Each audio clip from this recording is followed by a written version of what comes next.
Wherever there are shadows, there are people ready to kick at the darkness until it bleeds daylight. This is Bleeding Daylight with your host, Rodney Olsen. Imagine being investigated for a sickening crime with no knowledge of who has made allegations against you, what evidence they claim to have, and not even knowing the crime you are alleged to have committed. That's the story of my guest on Bleeding Daylight today. We'll hear his alarming story in a few moments. Please remember to share this story with others and connect with Bleeding Daylight on Facebook, Instagram and Twitter. Please follow Bleeding Daylight wherever you listen to podcasts. It's free and it'll ensure you never miss an episode.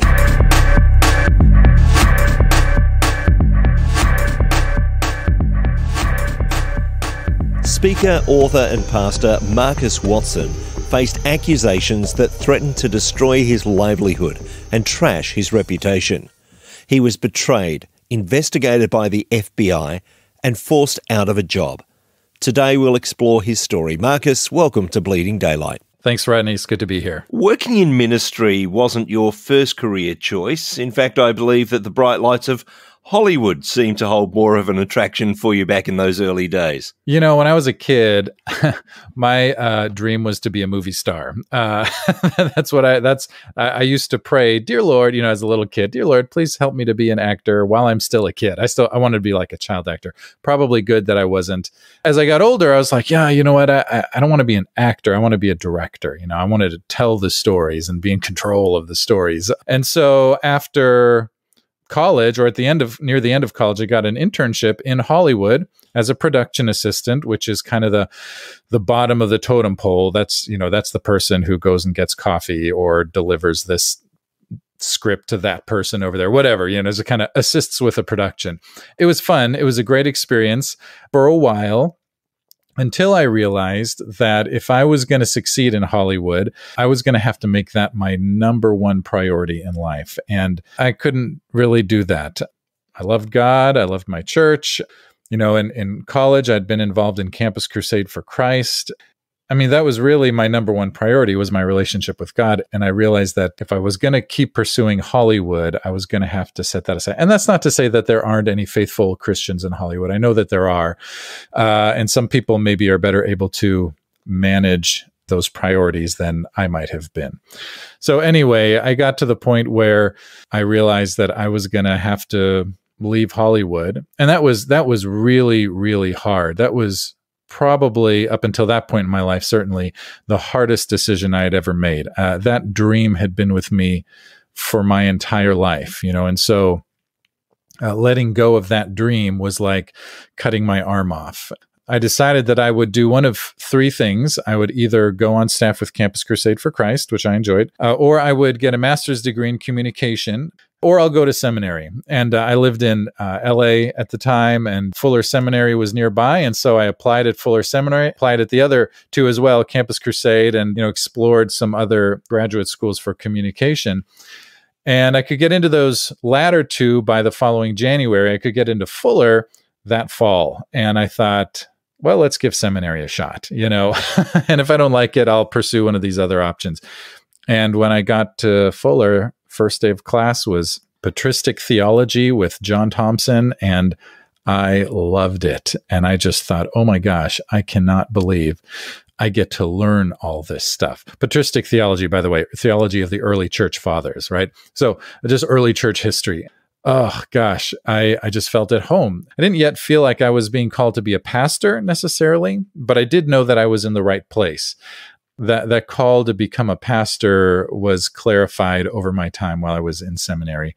You know, so several years later, I finished and I got ordained as a Presbyterian pastor, and got my first call to a church in Union, Kentucky, as an associate pastor out there. It's interesting that you had that self-awareness then as a young man to say, yeah, this is something that's a dream for me, but I know it's not going to benefit me to pursue it. I wonder what life would be like if many more of us had that self-awareness at a young age to say, yeah, this is a desire, but it's not a good one. I don't want to give myself too much credit. I had grown a lot in my faith in college, but I'll be honest, there were some difficult moments in that Hollywood experience. That was part of the self-awareness, if you can call it that, is just that, ooh, I didn't like that. I didn't like that. You know, there were these expectations that you would work all hours of the day, especially if you're at the bottom of the totem pole, you know, no matter what, even for no pay. The couple of funny little stories. One was I was delivering a script in the days, you know, just prior to email being widely used. So I was delivering a script to the host of this TV special, but delivered it to the wrong place and kind of stuck it through the door of the wrong unit in this condo complex. And I came back and the producer was like, you can't make mistakes like this. He's a star. You can't do this with a star. And then he goes, well, he's not a star, but he is a celebrity. And I'm like, oh, interesting. So there's a hierarchy that even with the big famous people, you know, and so there was that. And then the last job, it became clear for me. It was a temporary job for 2 or 3 or 4 weeks at a company that did movie trailers. It had the possibility of becoming full-time. And they decided not to keep me. And I said, oh, why? You know, was there anything I could have done? And they said, well, you could have offered to stay late. Meaning without pay, you know, beyond the 8 hours per day. And I was just like, oh, okay, I see. And that was kind of for me the last thing. So, you know, so that awareness came through difficult circumstances, and I was just kind of ready to let it go. But I do think that, you know, the more we can develop that self-awareness, even as much as possible at a young age, the less pain perhaps we go through later in life, or the less difficulty we go through later in life, if we can get started on the right track. I think it would have been harder for me had I stuck to my guns and said, no, I'm going to make this work. I'm going to make this work, even though I really kind of started to realize this just isn't going to work. And I'm sure that the irony is not lost on some that you decided not to go with a calling that was going to mean that you had to work all hours for no pay and decided to go into ministry. Oh, there you go. I had never made that connection, but there you go. Yep. That's funny. I do remember working in a very different profession years ago and thinking I wouldn't go to any great lengths to continue this profession. And yet when I considered the alternative, and back then that was to go and work in radio, it's like, yeah, I'd move. I'd do whatever it took to actually get into that industry. And so it really starts to tell you where your true priorities are. That's a good point. Yeah, one of the things I realized, I guess, was that I wasn't as committed to that desire as maybe I thought I was. You know, I think my experience in college and Campus Crusade, that's kind of where my faith really grew and became my own. You know, that's where I began to lead Bible studies with other, you know, college students.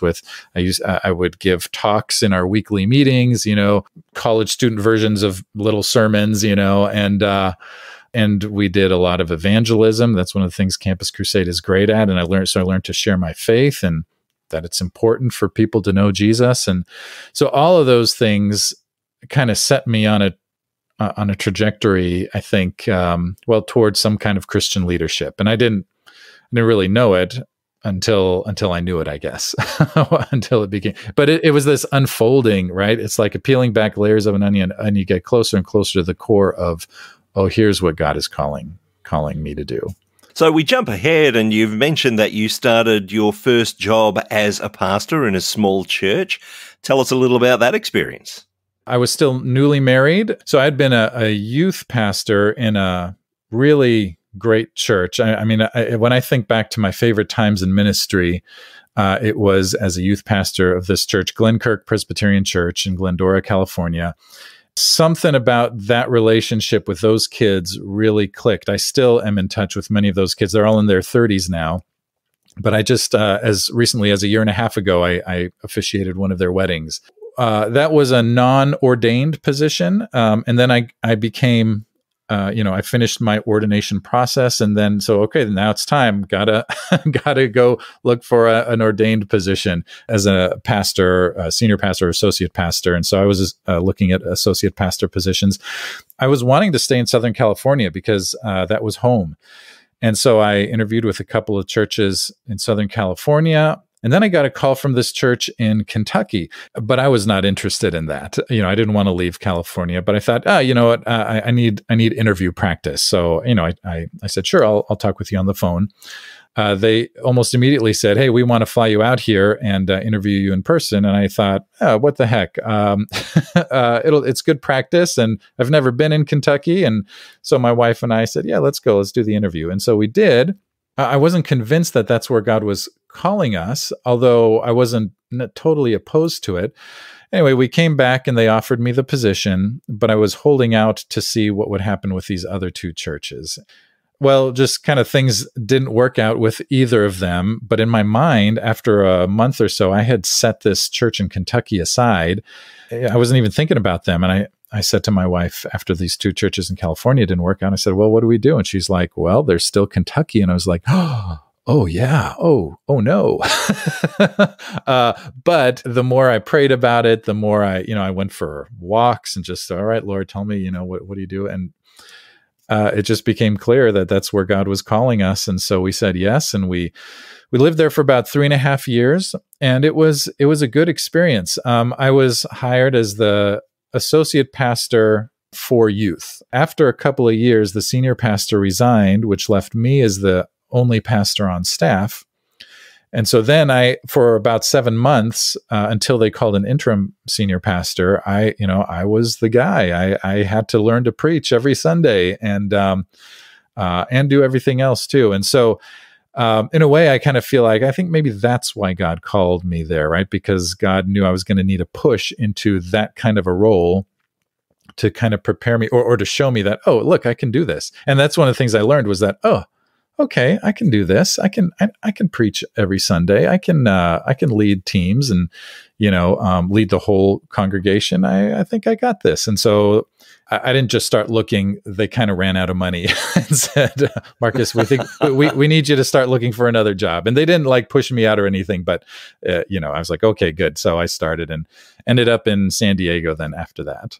And what happened at that point? You moved to another church, and what transpired as you started to pastor there at this new church? It was great at first.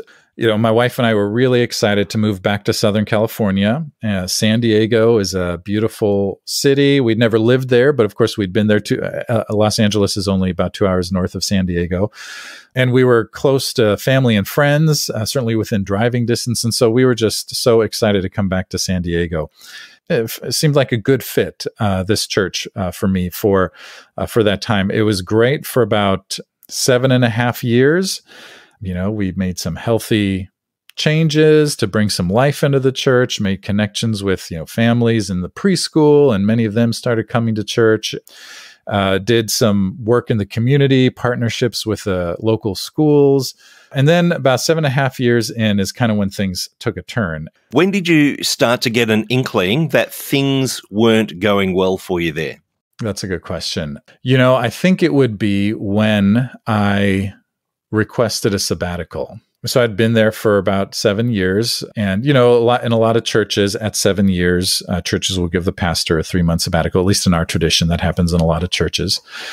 So I requested that, and I had come to this place where I was like, oh man, yeah, I'm on the verge of burnout. I had finished doing a doctor of ministry, and then after I finished writing that dissertation, I was like, I'm going to give everything I can to the church. So for 6 months, I think I preached every Sunday except for maybe 2, something like that.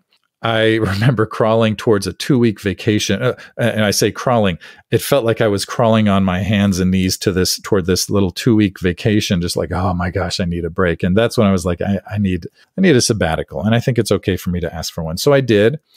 But there was some pushback. Our elders approved it, but they needed some convincing from another pastor in our presbytery who came and he said, here's the value. And someone suggested, why don't you let the congregation vote on it, right? That way you get sort of a vote of confidence. So I was like, okay. And it wasn't a unanimous vote. It was like a 2/3 of the congregation voted to approve the sabbatical. The other third didn't. But I was like, well, I'm going to take it. But that was kind of a little hint. I'm not sure everything is as good as perhaps it once was. When I did take the sabbatical, that's when things really kind of took a turn for the worse. It must have been a little bit crushing to realize that this group of people that you were leading in this church, they didn't all have your back. They weren't all going in the same direction. Even though 2/3 is a good majority, Sure. to know that there's a third of people who didn't believe that you actually needed a break must have been a little bit crushing for you. Yes. I think I maybe tried to ignore it a little bit, but you're right. It was a little bit disappointing at a minimum. Why? How come they don't all support this? Can't they see, right, how much blood, sweat, and tears gets poured into a church by a pastor, and me in particular in this case, right? Yeah, it was disappointing. So it was around this time that things started to turn decidedly dark. Explain that to me. Yeah, so I was about 2 weeks into my sabbatical, and I got a call from our executive presbyter, who sort of oversees our local regional presbytery. And he said, "Hey, Marcus, I need to talk to you about something." I said, "Okay." This was on a Friday afternoon. He called. He's like, "Can I meet with you tomorrow?" I was like, "Oh, no, yeah, I'm going to be up in Los Angeles visiting my brother and some friends.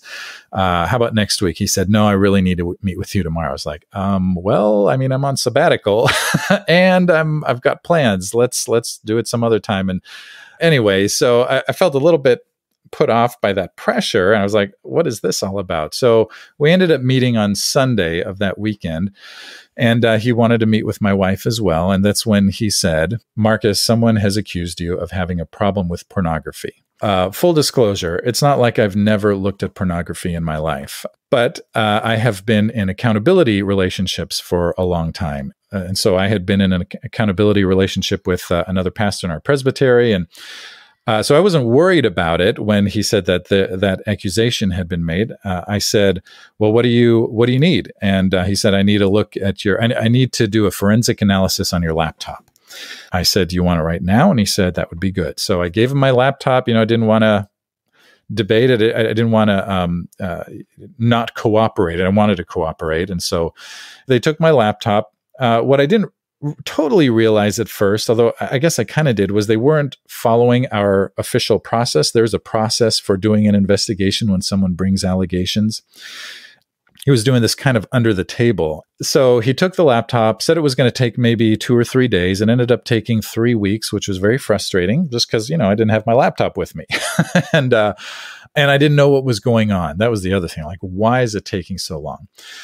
Finally, after about 3 weeks, he called me and he said, "Marcus, I can't give you your laptop back because your laptop has been handed over to the authorities and it's now a potential criminal investigation." And I was like, "What are you talking about? What could they possibly have found on there that would lead to a potential criminal investigation?" And of course, the accusation originally was pornography. And so I'm thinking, I know I've never looked at child pornography, even right before and I had any accountability. Never, ever, ever. And so, but I'm thinking, is there something there? And, one of the things I worried about was, did somebody put something there? Our tech guy, who would occasionally work on my laptop, had become sort of an antagonist in the last couple of years. And so I was worried, did he put something there? He didn't, but that's where my mind went, did somebody put something there? And I didn't even know if it was pornography related. Did somebody put bomb instructions or something, on my laptop? And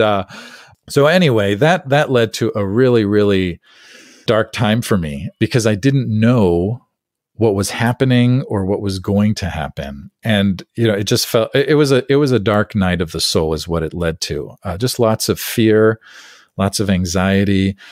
And I'm kind of, pros and cons to the fact that this happened during my sabbatical.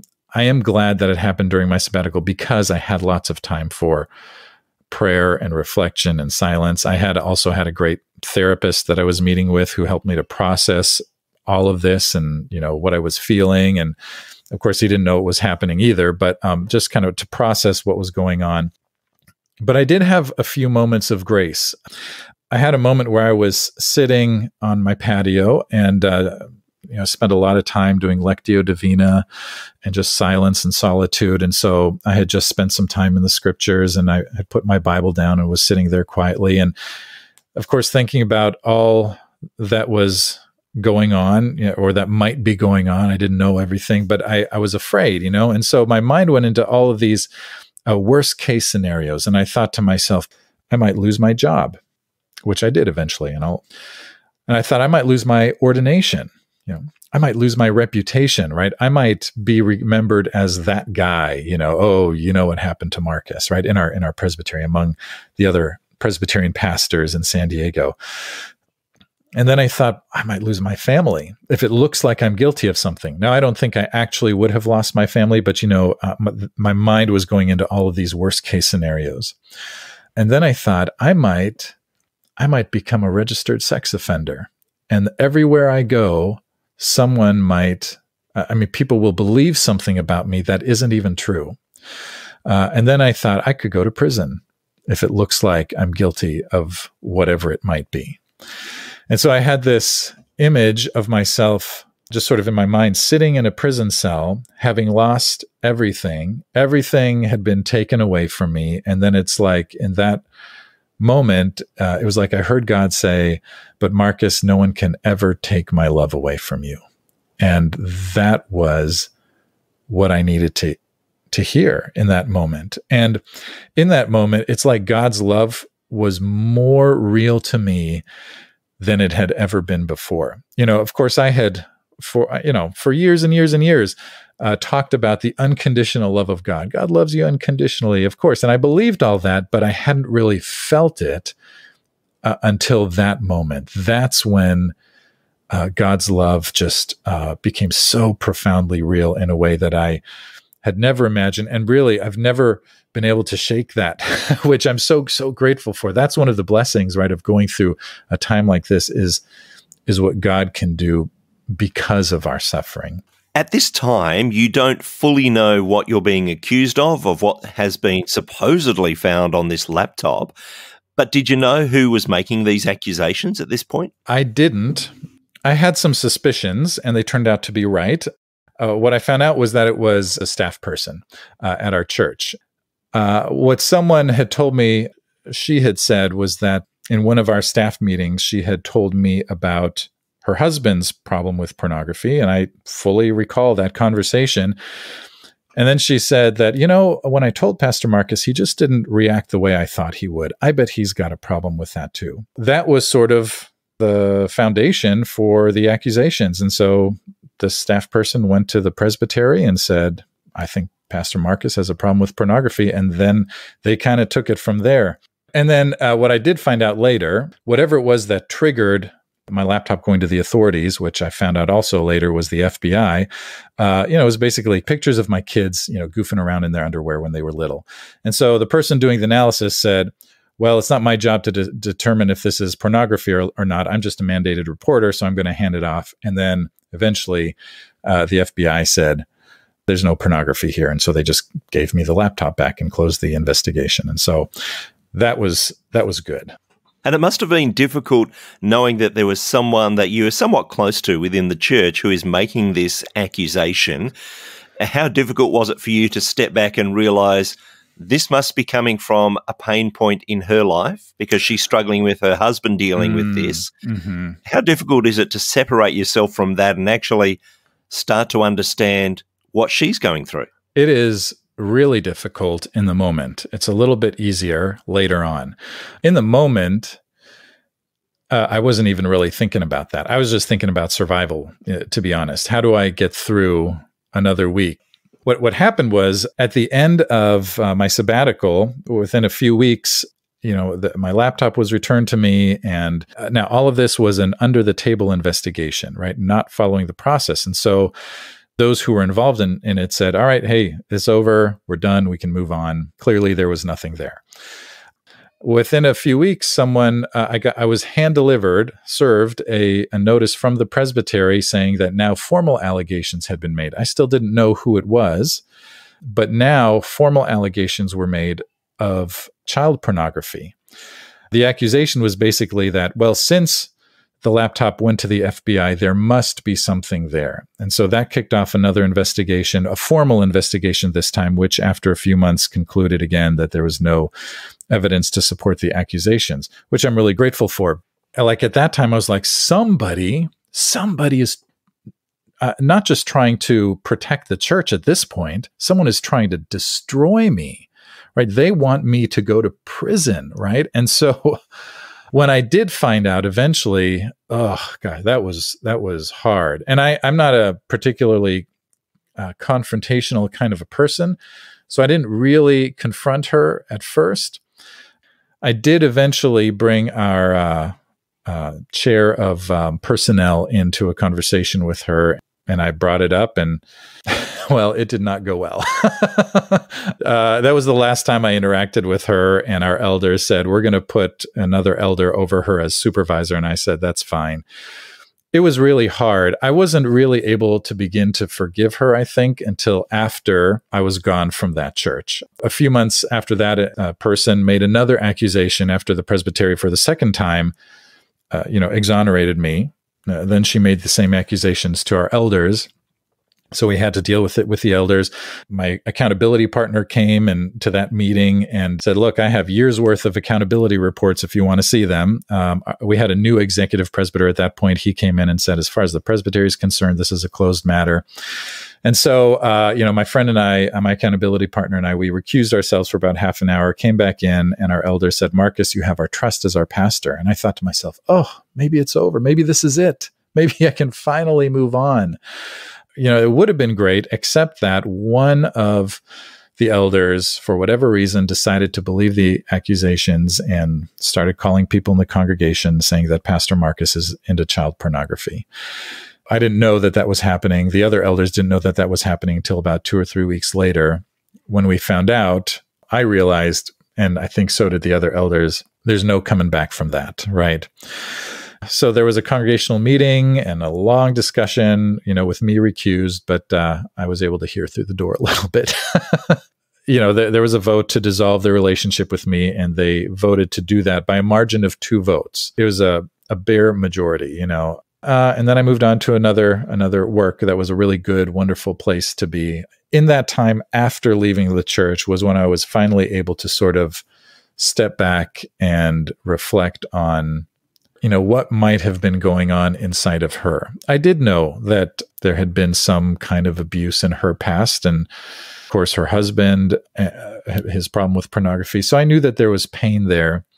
And, they say hurt people hurt people. I was able to accept that after some time. I remember being in the car listening to a podcast with Steve Scazzaro, who wrote Emotionally Healthy Spirituality. He asked in this episode, something like, are you able to pray for your enemies?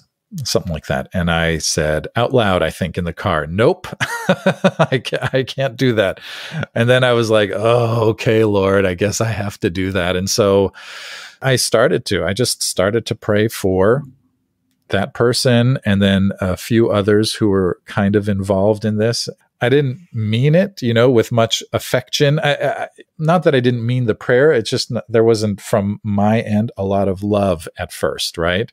There wasn't much forgiveness at first, but I was like, okay, Lord, I'm called to pray for those who persecute me. So I'm going to do it. And then, over time, I was able to mean it more, and I was able to let go of the bitterness and the anger.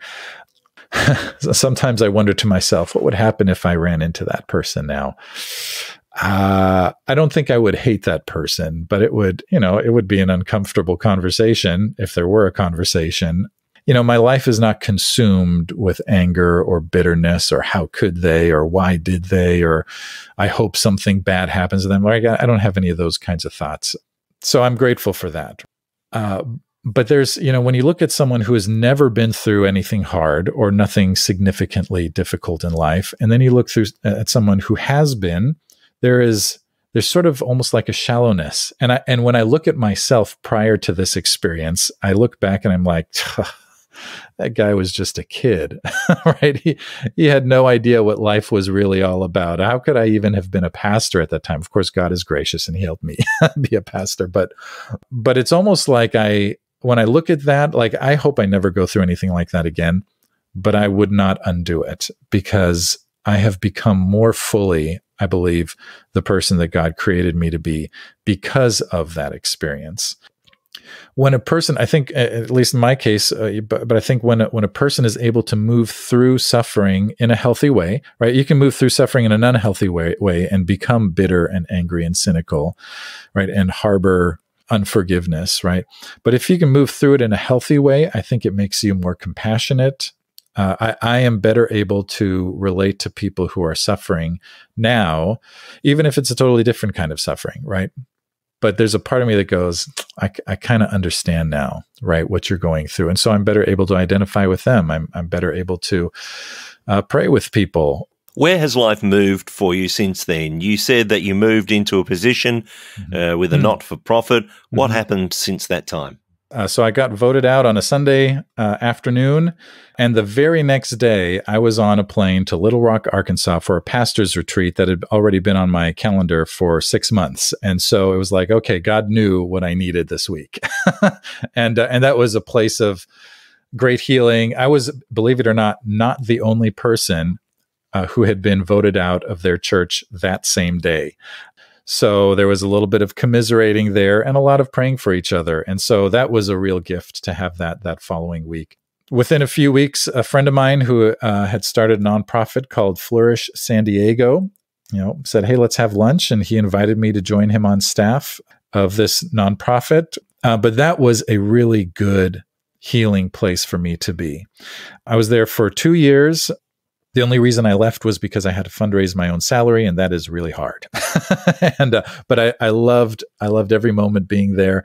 And for me, it was really good because I wasn't in charge, right? I got to be a part of the team, and I loved being part of that team. As it became clear that I was going to need to leave Flourish San Diego, I had been doing a lot of guest preaching. A fellow pastor who was here in San Diego and kind of knew what was going on, as soon as he heard what had happened at my church, he said, hey, Markus, I need someone to preach in 3 weeks. Do you want to preach for me? And my initial reaction, I didn't say it to him, but when I read the email, I was like, oh, I don't want to do that. I told my wife, and she said, I think you should do it. You need to get right back into it. And I was like, all right, okay, I'll do it. And so actually that led to a really great ministry kind of on the side too, is just guest preaching, a couple times a month in various churches all over the San Diego area. And I loved doing that, partly because I could go and I could go home then, go to the church, preach, and then go home, and no pressure. But that was kind of a healing thing for me too, to be able to proclaim God's word, right, and use my gifts, while not having to bear the burden of leading a congregation after having been through such a difficult experience. I'm interested there in both those situations with your friend who's running the nonprofit, Flourish, also your pastor friend who says, hey, come and preach for me. Yeah. I'm interested in the value of close friendships at a difficult time, because it's friends who come alongside you, and their offers of here, come and preach, or here, come and work with me, in some way are saying, I don't believe any of that, and I'm here for you. Yes. How valuable is that for you? Oh, my goodness. So valuable. In fact, my accountability partner, who's also another pastor, and not the one who invited me to preach that first time, we're good friends, and our wives, we're as couples, we are good friends, and we get together a lot, when we can, when it's not a pandemic. But we used to do it every weekend, every Sunday night. We would get together for dinner. He was such a blessing to me, especially during those first few months. He went to bat for me as another pastor in the presbytery. He went to bat for me in ways that I couldn't for myself, because I was the one being accused. And he would raise questions. Why are you doing it this way? Why are you investigating him like this? Why aren't you following the process? And he would just, be a friend to me, and he would text me or call me at least every other day. How are you doing today? Are you hanging in there? He'd take me out to dinner every now and then. And it was after one of those times that I was confronted with my own sense of lack of self-worth, where I realized, wow, he really cares about me, and that became a way for me to understand the love of God too, because he cared for me, clearly God must also care for me, right? And so that deepened my understanding of God's love. And then after all this happened, this friend who had started a nonprofit, I mean, I don't know what I would have done. I suppose God would have provided something else, but this is what God provided, right? Through this friend, Jeff Shue. And it was just what I needed. Same with this other pastor, John Moser, Mount Soledad Presbyterian Church, who invited me to come preach. And it was just what I needed. And I don't think I could, you're right. I don't think I could have healed as well. I'm trying to decide if I want to say as quickly. I'm not sure it happened quickly, but it happened, right? Because of these friends that I had, these relationships, the support system that I had, that helped me. The people who knew me, right? Who also knew, oh, Markus, this isn't true, right? This is Markus. This is not true of him. And so it was so good to have those people to help me get through that. And then you move on after a couple of years at Flourish. What did God provide for you next? So as things began to come to an end at Flourish, and I realized, okay, I'm being called to step away from here. I had been guest preaching, and there was this one church about 2 hours east of San Diego, a little rural town called Westmoreland, and there's a little Presbyterian church there. And, they got my name from someone, and I had been guest preaching there. Their pastor had retired, and I was guest preaching there about once or twice a month on average for about a year. And then when they heard that I was leaving Flourish San Diego, they said, would you like to come be our interim pastor? And I said, well, let's talk about that. And, after some discussion on what that would look like, since they are 2 hours away, and I think it just became clear, I think this is where God is calling me now. There was a part of me that resisted becoming a pastor again, but truly, if it weren't for this little church with some really wonderful, kind, gracious people who I could tell just loved me, even as a guest preacher, but we had gotten to know each other because I was there on a semi-regular basis. If it hadn't been for them, for that particular church and those particular people, I don't think I would have stepped back into a pastoral role. And it's been a really great experience. I've been there for 2.5 years now. I'm their interim pastor. It's a part-time position. I'm out there Sundays and Mondays, and then I work from home the rest of the week. Right now, I'm just there on Sunday mornings, but we do a Bible study via conference call on Mondays, and they've done some really great things. They've got a food pantry. What I mean by great is just great service to their community, and I've loved to be a part of that. I can't take credit for it other than I asked a question one day, what else do you do besides church on Sunday mornings? And they're like, good question. And so they started this food pantry, this tiny town with lots of food insecurity, and they serve almost 200 people every week. And it's just fantastic. And it has brought life to that congregation. And I feel grateful that I get to be a part of what God is doing there. And when you're not ministering there, you've got other things that are on the go, such as your podcast. Tell us a little of that. And that's another thing that came out of this experience. My podcast is called Spiritual Life and Leadership. I do it because the inner life of pastors is really important for the sake of their outer life, right? If we're gonna lead in a healthy way in our outer life, we need to have a healthy inner life of union with Jesus. And so that's kind of what the podcast is all about. How do we as pastors, as leaders, develop that healthy inner life? Emotionally healthy spirituality, to use Pete Scazzero's language, right?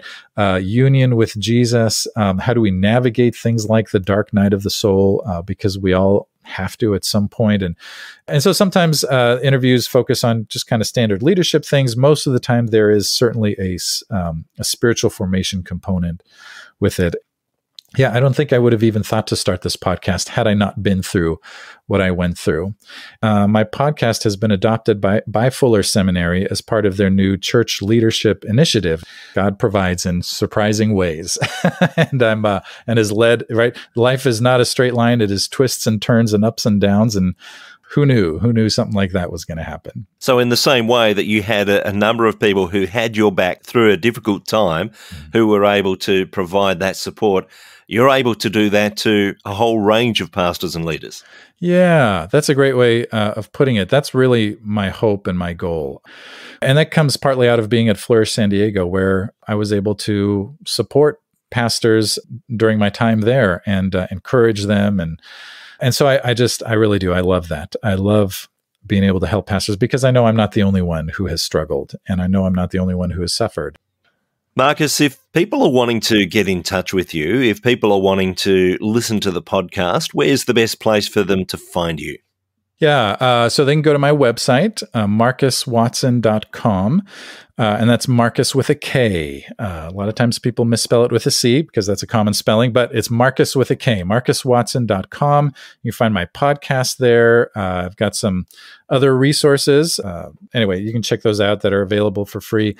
And I've also got a book that I released about a year ago called Beyond Thingification, which in part comes out of my experience as well as some other things. But a lot of times churches do what they do in order to either survive or just get bigger, right? And we tend to lose sight of the people that we're called to care for, and we thingify them. And so we need to get beyond thingification. So I invite you to check that out as well. You can find that on the website too. Markus, it has been a delight to chat to you. I will put connections into our show notes at bleedingdaylight.net so that people can find you there.